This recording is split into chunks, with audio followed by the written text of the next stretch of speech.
بسم اللہ الرحمن الرحیم۔ پیارے بچوں، ایپسک آن لائن سپورٹ پروگرام میں آپ کو خوش آمدید۔ درجہ مڈل سیکشن، جماعت ہفتم۔ آپ کی کتاب ہے اردو زبان و قواعد، صفحہ نمبر 10 اور 11۔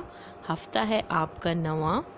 مضمون سبق جو ہے آپ لوگوں کا اردو قواعد میں تفہیم ہے۔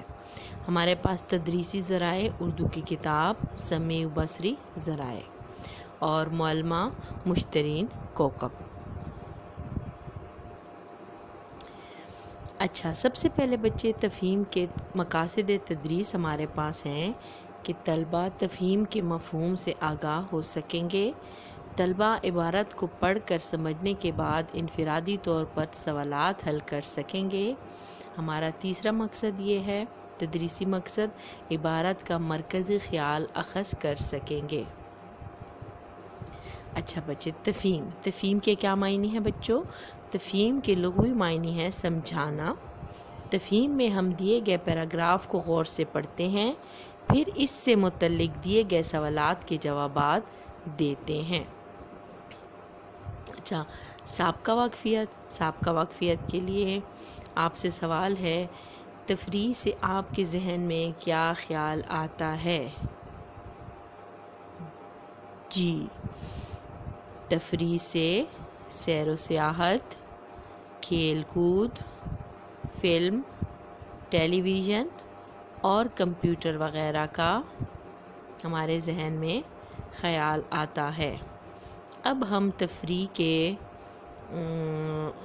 کی ذرائع کی وضاحت کریں گے۔ اچھا، ان ذرائع میں سب سے پہلے سیر و سیاحت ہے۔ سیر و سیاحت سے یہ مراد ہے کہ آپ کہیں جاتے ہیں، مثلا چڑیا گھر وغیرہ، کسی بھی اچھے تفریحی مقامات پر آپ سیر کرنے کے لیے جاتے ہیں، اور سیر و سیاحت جو ہے تو ہمارے لیے تفریح کا ایک بڑا اہم ذریعہ ہے۔ اچھا، کھیل کود جو بچے، آپ جب تھک جاتے ہیں تو پھر آپ کھیل شروع کرتے ہیں، جیسے آپ کوئی بھی اپنا پسندیدہ کھیل کھیل لیتے ہیں، جس سے آپ کی ذہنی اور جسمانی نشو و نما ہوتی ہے۔ تفریح ذہنی اور جسمانی نشو و نما کے لیے بھی بہت ضروری ہے۔ اس کی مثال آپ یوں لے لیں کہ سارا دن آپ کلاس میں پڑھتے ہیں، جب آپ تھک جاتے ہیں تو پھر آپ کو بریک کی ضرورت ہوتی ہے۔ اسی لیے ہم جب بہت زیادہ تھک جاتے ہیں تو ہمیں بھی تفریح کی ضرورت ہوتی ہے۔ پھر بچے آگے آ جاتے ہیں فلم اور تھیٹر۔ فلم اور تھیٹر گھر کے باہر کی سرگرمی ہے، لیکن اب جیسا کہ کمپیوٹر اور ٹی وی وغیرہ کے آنے سے جو فلم اور تھیٹر کا جو کانسیپٹ ہے وہ تقریباً ختم ہی ہوتا جا رہا ہے۔ بس بچے کمپیوٹر پہ گیمز کر لیتے ہیں یا گھر میں ٹی وی وغیرہ دیکھ کر اپنا ٹائم گزار لیتے ہیں۔ اس کے علاوہ ٹیلی ویژن اور کمپیوٹر ہے، جیسا کہ آپ سب جانتے ہیں کہ ٹیلی ویژن جو ہے تو ہمارا تفریح کا بہت اہم ذریعہ ہے۔ اس سے دور جدید میں یہ سب سے اہم سرگرمی ہے سب بچوں کے لیے، اور اس سے سب بچے بہت زیادہ معلومات بھی حاصل کرتے ہیں۔ پھر بچے آ جاتے ہیں کتب بینی جو ہے تو یہ لائبریری میں بھی کی جا سکتی ہے، گھر پر بھی آپ بھی کوئی کتاب پڑھ کے، معلوماتی کتاب پڑھ کر آپ اس سے فائدہ حاصل کر سکتے ہیں۔ پھر آ جاتے ہیں آرٹ اینڈ کرافٹ۔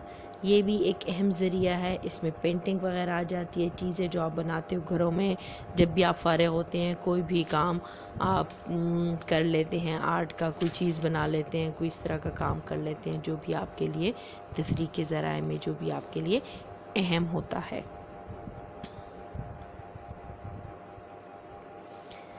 اب بچوں، آپ لوگ جو ہیں تو اردو زبان و قواعد کو کھولیں گے، اس میں جو تفہیم کا پیراگراف ہے اس کو آپ نے دھیان سے پڑھنا ہے۔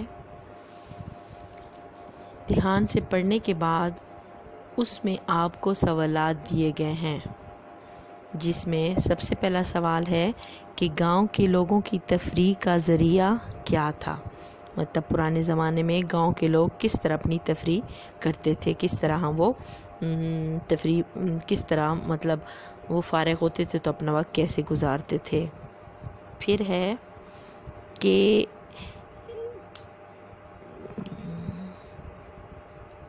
کہانیاں جو پرانے زمانے میں لوگ سناتے تھے کیا وہ کہانیاں اصلاحی پہلو رکھتی تھیں یا نہیں.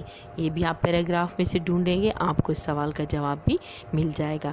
اصلاحی پہلو سے مراد ہے کہ ان کے اینڈ پہ کوئی سبق ہوتا تھا کہ نہیں ہوتا، تو ان سے آپ کچھ سیکھتے تھے ان کہانیوں سے یا نہیں سیکھتے تھے. قصہ خوانی کا فن کیوں ختم ہوا؟ جیسے کہ ابھی آپ کو میں نے بتایا بھی ہے کہ تفریح کن چیزوں کے آنے سے جو تھے تفریح کے اور کہانیوں کے سلسلے ختم ہوتے گئے. اچھا، پھر ہے کمپیوٹر کو حیرت انگیز ایجاد کیوں کہا جاتا ہے؟ کوئی سی 3 باتیں لکھیں. مطلب کہ کمپیوٹر کیوں حیرت انگیز ایجاد ہے، اس کے بارے میں آپ نے کوئی سی 3 پوائنٹ اسی پیراگراف سے ڈھونڈ کر اپنے الفاظ میں تحریر کر دینے ہیں. پھر ہے بچے کمپیوٹر بچوں کی نشو و نما پر کیا منفی اثرات ڈال سکتا ہے، اس کو بھی آپ نے اسی پیراگراف میں سے ڈھونڈ لینا ہے. پھر ہے نئی ایجادات کے بارے میں مصنف کی رائے سے آپ کس حد تک متفق ہیں. آیا بچوں آپ اگر ان کی رائے سے متفق ہیں تو بھی لکھ دیں، اگر نہیں ہیں تو بھی اپنی رائے دے دیں. لاسٹ کویسچن ہے آپ کا، کمپیوٹر کی وجہ سے اردو زبان پر کیا اثرات مرتب ہوتے ہیں. مطلب کمپیوٹر کی وجہ سے آپ اردو زبان پر کیا ہوتا ہے. مطلب آپ سارا ٹائم زیادہ چیزیں آپ کمپیوٹر پہ انگلش وغیرہ میں دیکھتے رہتے ہیں، تو یہ بھی آپ نے پیراگراف سے اس سوال کا جواب بھی ڈھونڈ لینا ہے. یہ بچے آپ کی تفریح ختم ہو گئی. اب آپ کا جو ریٹن ورک ہے اس کے لیے ضروری ہے کہ آپ اس کو کامیاب کس طرح بنائیں گے. آپ نے عبارت کا بغور مطالعہ کرنا ہے، آپ نے عبارت کو غور سے پڑھنا ہے، پھر عبارت میں دی گئی معلومات کو سمجھ کر آپ نے اس کے سوالات کے جوابات دینے ہیں. آپ جواب پڑھیں گے، آپ سوال پڑھیں گے، پھر عبارت میں مطلب اس پیراگراف میں سے آپ نے اس کا جواب ڈھونڈ کر لکھنا ہے. اصل اقتباس نہیں ہونا چاہیے، مطلب جیسے آپ نے پڑھا ہے اسی طرح آپ نے سوالوں کا جواب اٹھا کے نہیں لکھ دینا، بلکہ اس کو اپنے الفاظ میں شارٹ کر کے لکھنا ہے. ٹھیک ہے؟ اچھا، امید کرتی ہوں بیٹا کہ آپ کو اس تفہیم کی سمجھ آ گئی ہوگی. پھر بھی آپ کو کوئی پرابلم ہو تو آپ میسج پہ بات مجھ سے پوچھ سکتے ہیں. اچھا بچوں، شکریہ. اپنا بھی خیال رکھیں اور اپنے ارد گرد لوگوں